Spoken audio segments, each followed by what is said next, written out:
The incident dates back to a time that people in the area still haven't been able to forget. Even today, no one wants to go alone to that quiet, hill-surrounded place after evening. Everyone knows about what happened, and those who do rarely speak of it. My uncle's nephew's name is Sudeep. Since childhood, the boy had been different, exceptionally intelligent, yet deeply religious. They follow the Sanatan, Hindu, faith, and Sudeep's devotion to religious practices was remarkable. Any kind of puja, rituals, or ceremonies, he handled everything as if he were an experienced priest. Not just that, he had memorized many complex mantras, which was completely unusual for someone his age. However, he wasn't just polite and religious. Sudeep was also quite mischievous, full of energy and daring. Their house was located beside the hills, in a somewhat isolated area. Although they were not from the hill tribes, Sudeep became acquainted with some local hill boys, many of whom were followers of Buddhism. Gradually, friendships developed, and through that, Sudeep began frequently visiting the hilly areas. One day, those friends told him that a tantric had arrived in a secluded spot in the hills. The man had apparently been staying there for some time, secretly practicing occult rituals. From the moment Sudeep heard this, a strange curiosity began to grow within him, because since childhood, he had always felt an unusual attraction toward religion and mantras. Finally, one day he went to meet that tantric, accompanied by a friend. The first meeting, just some ordinary conversation. But very quickly, that simple discussion took a different turn. Sudeep made a request. He wanted to learn mantras. At first, the tantric was completely unwilling. But gradually, Sudeep's way of speaking, his deep interest, and a certain strange determination seemed to make him reconsider. After a long silence, the tantric said only one thing: learning mantras is not easy, and the one who learns them never remains the same. But even then, Sudeep had no idea this decision was going to be the biggest mistake of his life. Sudeep was the only son of his parents. Though his father was busy with business, there was no lack of love and affection for him. But slowly, everything began to change. Leaving the house early in the morning, going to unknown places, suddenly disappearing for days, none of these things escaped his father's notice. A single fear began to grow in his mind. Was his son stepping onto the wrong path? Because he was only 17 to 18 years old, an intermediate-level student, yet he had no interest in studies. From that day onward, an uneasy feeling settled in Sudeep's father's heart.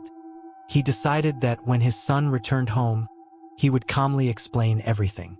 He would ask him to assist in his business so that his mind would shift elsewhere. But that opportunity didn't come easily, because the very next day, without saying a word, Sudeep packed his bag and suddenly disappeared for 2 days.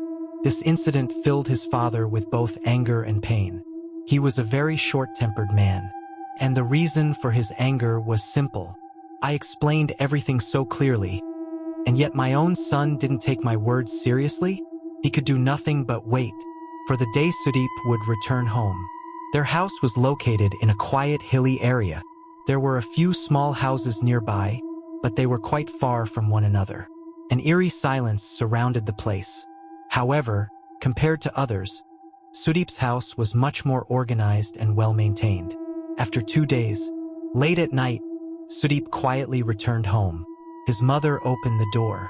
Seeing her son brought some relief, but fear still lingered. Without creating any trouble and keeping him out of his father's sight, she sent him directly to his room. That night somehow passed.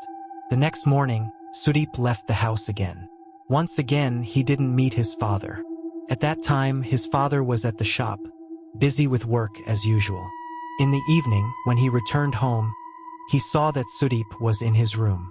He called him. "What's going on? I talked to you about the business, but you didn't say anything." Sudeep replied calmly, "Yes, father, I will work with you, but I need a little time." Hearing this, his father felt somewhat reassured. "All right, but don't disappear again in the meantime." Saying this, he went to his room. After finishing dinner, he went to sleep. But that night, it was not an ordinary night. It was around 1:30 a.m. Suddenly, Sudeep's father woke up from his sleep. A strong, rotten smell hit his nose. At first he thought, maybe a rat or some other animal had died nearby. In this area, that wouldn't be unusual. But the smell, it was unnaturally intense. He got up from the bed. Inside the room, the veranda, around the house, he started searching everywhere. Nothing. Yet the smell seemed to grow thicker. Slowly, he realized the smell was coming from Sudeep's room.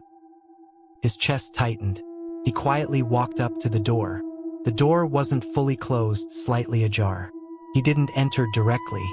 Slowly, he pushed it open just a little and looked inside. And what he saw, no father should ever have to see. In the middle of the room, Sudeep was sitting in a lotus position. Eyes closed.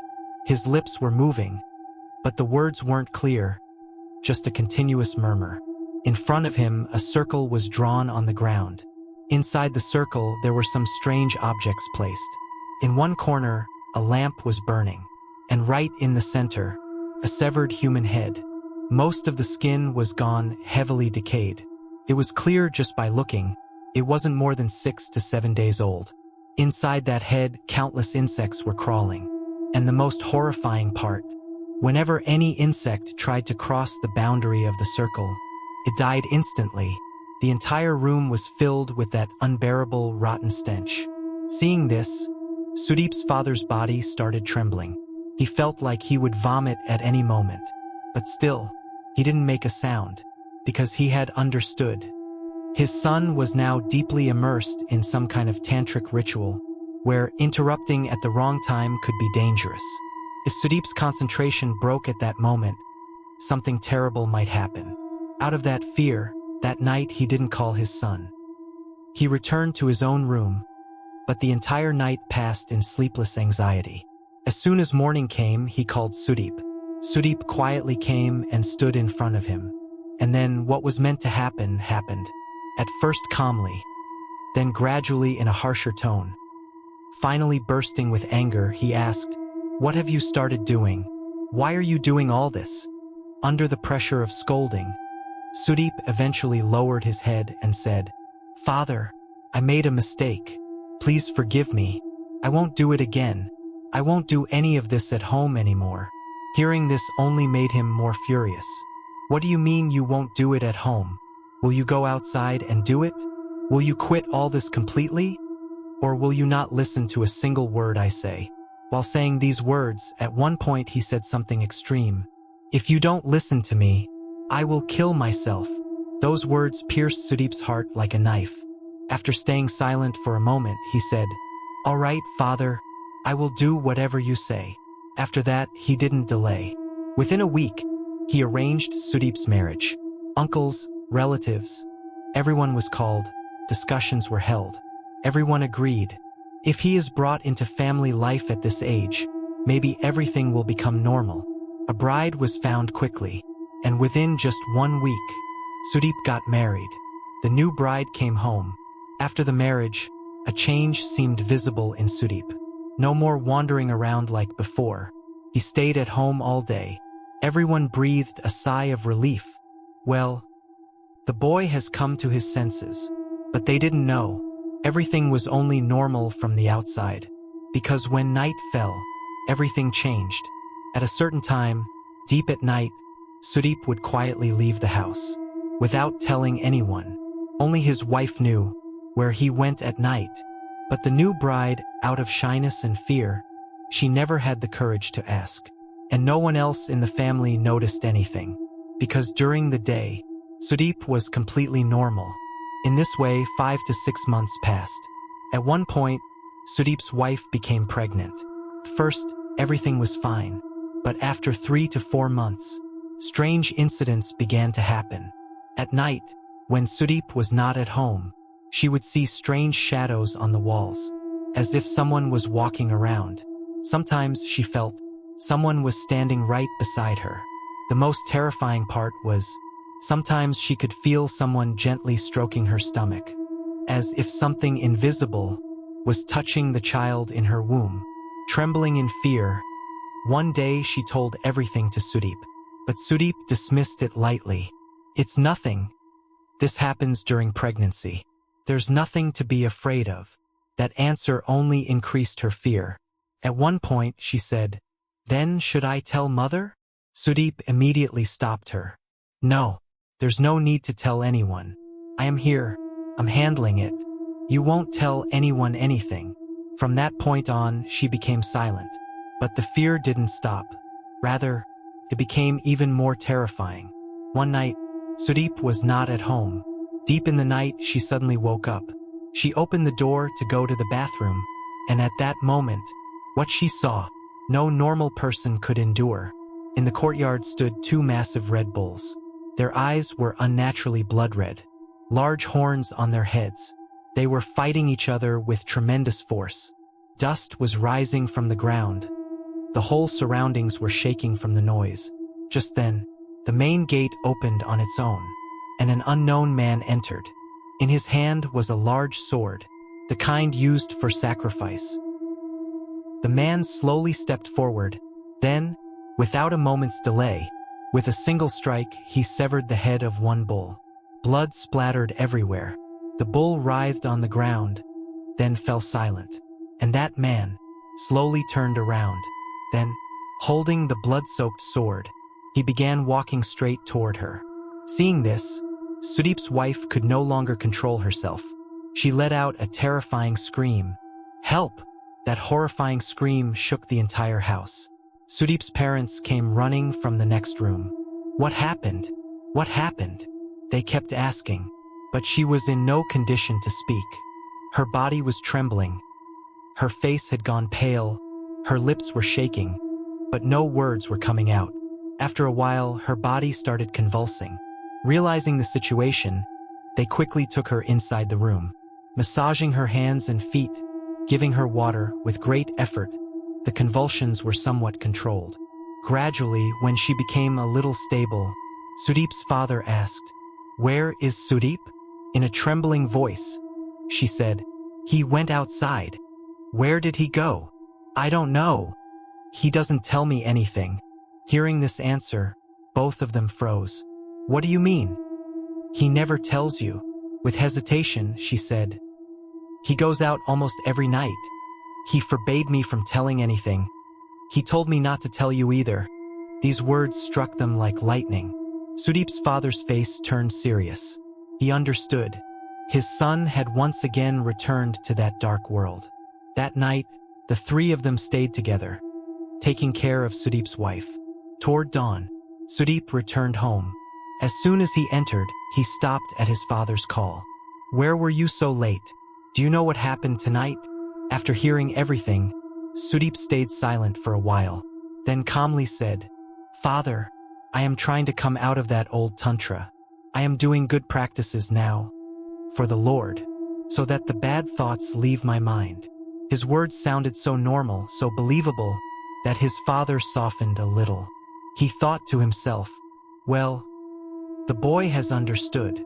Then he explained the whole incident of the night. Sudeep just listened and said, "Don't worry, father. I'll handle it."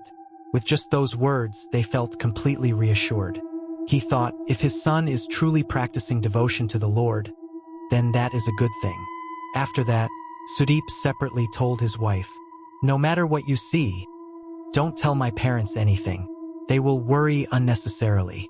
Tell everything to me. I will fix everything." With her husband's assurance, she felt a bit relieved. But the uneasiness didn't go away. A few days later, one night, both of them were sleeping. Suddenly, Sudeep's wife woke up, feeling like she couldn't breathe. She was struggling to breathe. She turned to call Sudeep, but what she saw froze the blood in her veins. Someone else was lying in Sudeep's place, a figure that looked like a tantric. Eyes closed, a strange shadow on the face. Seeing such a sight, she lost the ability to speak. She started trembling in fear. Her breathing became even more difficult. Finally, losing balance, she fell off the bed. The sound woke Sudeep up. He got up and saw his wife wasn't beside him. Looking down, he saw she was lying on the floor. He lifted her and placed her on the bed, gave her water. When she became a little normal, she said in a trembling voice, "I saw that same dream again. 2 Red Bulls? and a tantric came and cut off one's head with a single strike. Just like before, her voice was shaking. I don't feel well. Sudeep cut her off and said, It's nothing. Go to sleep. I'm arranging protection for you. Hearing those words, she tried to calm herself. Slowly, her breathing returned to normal. After a while, she fell asleep. But the invisible fear remained. 2 days later, there was a ritual at their house. After a full day of worship, they returned home at night. Everything seemed normal. But that very night, Sudeep went out again. He returned late at night. In his hands were some strange things. Bones of a wild boar. Everyone around was asleep. Quietly, he entered the room. Then he placed the bones into his wife's hands. Taking 2 bones separately, he said, Keep these 2 under your pillow. There was something in his voice. She didn't dare disobey. Sudeep's wife thought, her husband must have given these to protect her. With that belief, she kept the 2 bones under her pillow. And the rest, she packed and kept in a corner of the room. Then they went to sleep. But the night was unnaturally silent. Soon after falling asleep, the same dream returned, but this time even more horrifying. She saw a place that looked like her own room. There were 2 kittens, and in front of them sat a man. His face wasn't clear, but the feeling was unmistakable. It was him. The same man who had once severed a bull's head. In his hand was something sharp and gleaming. One kitten lay motionless. The other was being pressed onto a black stone. The kitten struggled, cried. Suddenly, with a swift motion, crack! The head separated. Blood, a silent death. Seeing this, Sudeep's wife felt her chest tremble. But the horror didn't end there. She began to feel someone was stroking her stomach. Gently, slowly, then suddenly, nails, sharp, deep scratches. Aya! She screamed and jolted awake. Her body curled in pain. Hearing her scream, Sudeep woke up. His parents rushed in from the next room. Crying, she said, Mother, someone scratched me. My stomach, it's burning. When the light was turned on, they saw it clearly. 2 sharp claw marks on her stomach. Deep, fresh, blood was dripping from them. Sudeep's mother started trembling in fear. My son, what is this? Sudeep remained silent for a moment, then said, Mother, it's fine. I'll perform rituals tonight and see. Hearing this, his mother calmed down a little. She left the room. Sudeep comforted his wife and said, Go to sleep. I'm here. The days passed somewhat normally, but every night, the fear returned. One night, Sudeep came home with strange objects again. Small clay discs, stained with dried blood. He said, These need to be rubbed on the wound. His wife said fearfully, It will hurt. Without saying a word, Sudeep pulled off the thin layer of skin over the wound. Then he started rubbing the clay discs hard against it. She trembled in pain. Blood started flowing again. It smeared onto the clay discs. Sudeep took them and kept them with him. There was a strange satisfaction in his eyes. Now there will be no more problems, he said. That night, again sleep. But deep in the night, a sound. Crunch, crunch. The sound of bones being chewed. She slowly sat up. She thought, Are the bones under the pillow being eaten? Or is it a rat? Fearfully, she looked down. And then, her body went cold. 2 children were sitting on the floor. They were chewing the bones. Loudly, the sound of teeth grinding. There was a strange smile on their faces. Not human. Savage. Inhuman. She couldn't take it anymore. She screamed. Sudeep woke up. Pointing with trembling hands, she said, There. Look. They're eating the bones. Sudeep looked. There was nothing. An empty floor. Where? There's nothing, he said. She looked again. Truly, nothing was there. Everything had vanished. Sudeep said calmly, These are illusions of your mind. You're thinking too much. That's why you're seeing things. I'm here. As long as I'm here, no one can harm you. With that reassurance, she tried to convince herself. The next morning, when she told her mother-in-law, she said, "Don't worry," Sudeep said, "it will be fine. He will bring sanctified water from the priest." In the evening, Sudeep brought that water. He said, "Sprinkle it all over the house." She did so, and the moment she finished, she felt something even bigger had begun. His wife began to feel as if the entire house was filled with people, but no one could be seen. At first, she tried to convince herself, maybe this was some kind of protection, or maybe something was wrong with her own mind. Later that night, when Sudeep returned home, she discussed everything with him. Then she said, "Take me to my parents' house. I'm about to have a baby. The delivery time is getting close. Please take me there." Sudeep replied, "Yes, yes, I'll take you." But he never did. Days passed like this, and with each passing day, her fear kept growing. A new problem started. Now she didn't see things anymore, but she could feel them. All the time, she felt someone was around her, always watching. That same recurring dream kept returning, again and again. Eventually, the time for delivery arrived. By then, Sudeep had changed a lot. Earlier, he used to stay home at night, but now he would leave late at night and return near dawn. And when he came back, there was a foul smell from his body. Everyone noticed it, but no one said anything. Finally, the day of delivery came. The labor pains started. The women of the house gathered in Sudeep's room. They began the process as required. But suddenly, Sudeep's wife screamed, "They're here. What are they doing at the door?" Everyone was startled. "What do you mean? Who is there?" they asked. Sudeep's mother rushed to her. "What happened? What are you seeing?" With terrified eyes, she said, "Mother, 2 children are standing at the door. One of them is killing the other. Look, look, it just cut off its head. Can't you see?" She kept screaming in horror. But Sudeep's mother thought, this was just the pain speaking. Labor pain is unbearable. She and the other women tried to calm her down. After some time, the delivery was completed. She gave birth to twins, 2 sons. But one was alive, the other was dead.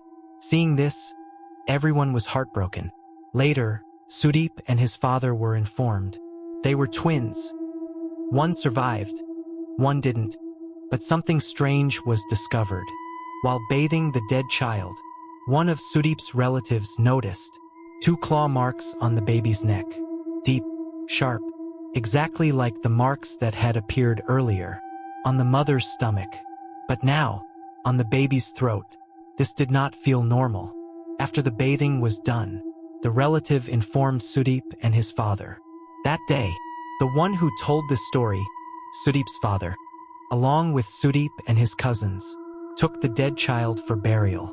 Since the baby was very young, they did not cremate him. Instead, they buried him. At the cremation ground, Sudeep himself dug the grave. With his own hands, he buried the child. Then he sprinkled sanctified water over the grave. After completing everything, they returned home. The house was filled with grief. Everyone was crying. 2 children had been born, but only one survived. When the surviving baby turned 7 days old, Sudeep took him in his arms and went outside. The baby had been crying a lot, so he said he would calm him down. But time passed, and he didn't return. The family grew restless. They started searching everywhere, but there was no trace of Sudeep. No trace of the baby either. 3 days passed, without any news. No one knew where they were. Whispers began to spread. Where did Sudeep go with the baby? At that time, Sudeep's maternal uncle, the one who told me this story, learned everything through Sudeep's mother. He came to know what Sudeep's wife had seen and said on the day of childbirth. She began telling everything to everyone. She also revealed, one day, Sudeep brought me 2 bones. And after that, I kept seeing those same dreams. She added, Sudeep always forbade me from telling you these things. After that, all the details were shared with the family. Hearing everything, Sudeep's mother realized her son had gotten involved in dark tantric practices again. And maybe That was why he had taken the baby. Everyone was in chaos, almost losing their minds. Then they started searching for the friend, the one who used to take Sudeep to that tantric in the hills. They found him.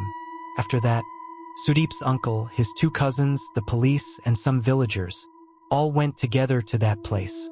Since Sudeep had been missing, police report had already been filed. They reached the hill where the tantric lived. There, they found a small hut made of straw. The door was locked from the outside. A foul, unbearable smell was coming from inside. The area was completely isolated. No one usually went there. Still, they broke in, and what they saw froze them. Sudeep was lying on the ground, bound, unconscious, his body covered with marks of beating. And nearby, lying beside a stone, was the body of his baby. But there was no head. The baby's head was missing, and the tantric was nowhere to be found.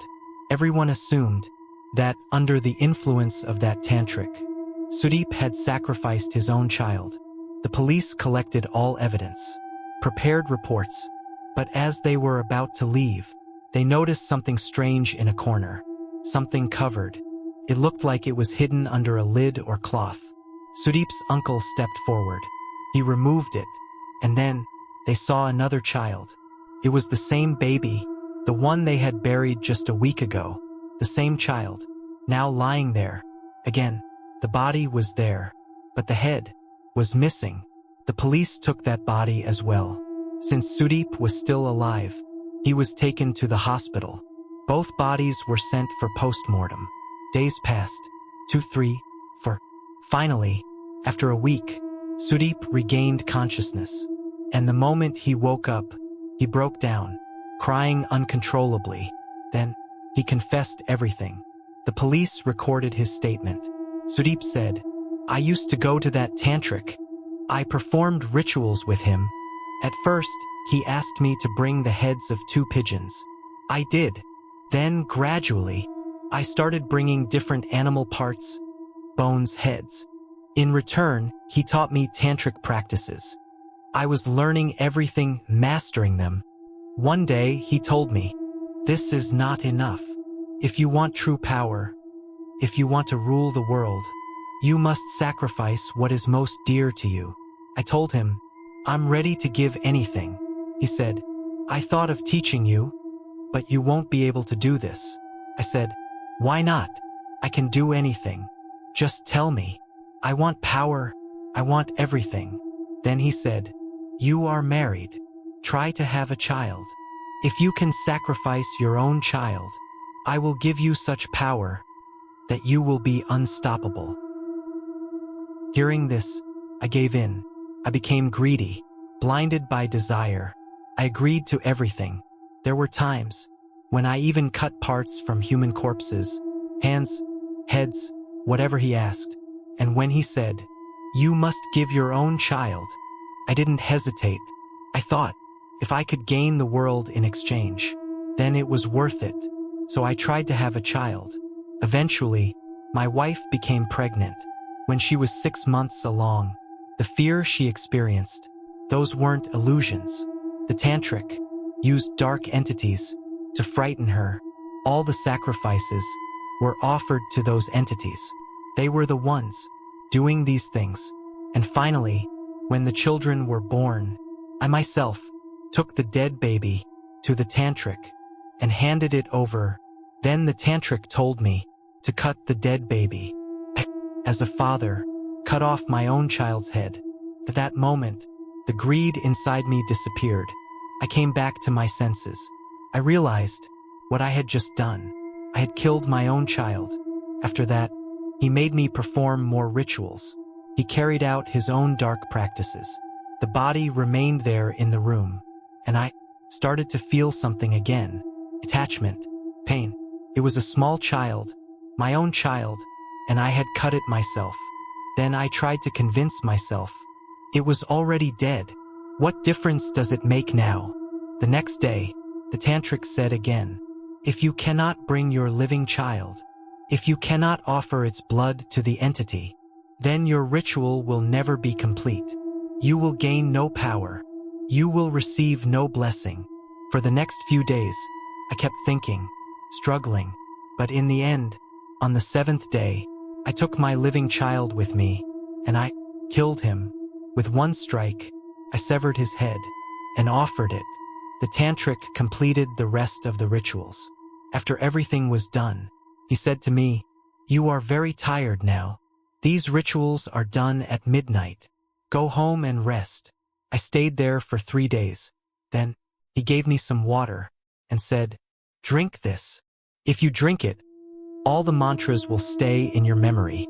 You will feel power within yourself." Without thinking, I drank it, but somewhere inside, a realization had begun. I had killed my own children, both of them. Even then, there was no true remorse in me. I was so consumed by the desire for power that I had lost all sense of right and wrong. Still, trusting him, I drank the water. After that, I only remember feeling dizzy, like I was drunk, then nothing. When I woke up, I found myself tied up. The tantric was gone. Later, I was brought back home. In the end, everything came out. The truth, no matter how deeply buried, never stays hidden forever. Everyone came to know what Sudeep had done, what he had sacrificed, and what he had become. After he regained consciousness, the police took him away. There was no escape this time. No rituals, no mantras, no dark power could save him. Even now, he sits behind iron bars, alone, with nothing but his memories. No children, no family, no future. This was the price, the cost of blind greed, of choosing darkness over humanity. He had wanted power. Instead, he lost everything. And today, the woman who once trusted him with her life has left him forever, because some sins can never be forgiven.